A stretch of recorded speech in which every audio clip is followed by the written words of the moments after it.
namni abbaa gaarii irraa dhalate mattuma abbaa koo kana maqaa nyaachuu irra bar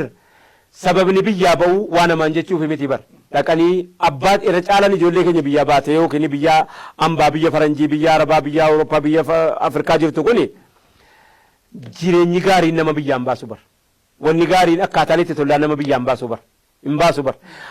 haadha ofii kana laalteeti mattuma haati kan koo kun akkanatti hin jiraatin akkatti guddadhe anatu beeka abbaan koo kun yeroo hunda sangaa qonnaan lafaa kun isa cinqee mana tokko ijaarrachuu hin dandeenye nu bira dabarfanne kanaaf mee dhaqeetan qorqorroo tokko illee mataarraa qabaa jechuudha biyyaa yaati irra caalaan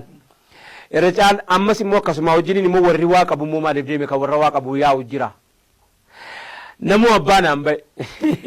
namu abbaanaan iyyii awurooppaa dhaquudhaa jedhanii rifiwujii galanii awurooppaan silaa dhaqaa jiranu kun gara fuulduraatti walitti himna eessa bakki jarri dhaqaa jiranu si galee bakki jarri dhaquudhaa aadaa godhatee tuma namni yaa'ee tuma jennaan hangafa irratti ilaalee deemu suni eessa akka jedhamu sagantaa adda addaa irratti gara fuulduraatti kaasuun keenya mala amma garuu mee warri biyyaa deeme kuni namni abbaa maqaa eegu haadha maqaa eegu ganda maqaa eegu saba maqaa eegu ummata maqaa eegu amantii maqaa eegu waan namaan hin jedhu bar maaliif jennaan nama amantii afaan isaa kana dhaga'u amantii isaaf hin hordofne amantii isaaf hin kabajne keessa jira abbaa kootiin maal akkan maalan jedhu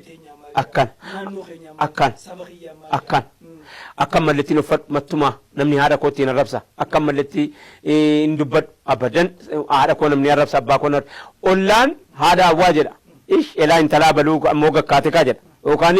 ilmaa baluudhaa gakka'e kaa jedha oomaa wama facaasan muratanii wan jedhu warri jedhus jira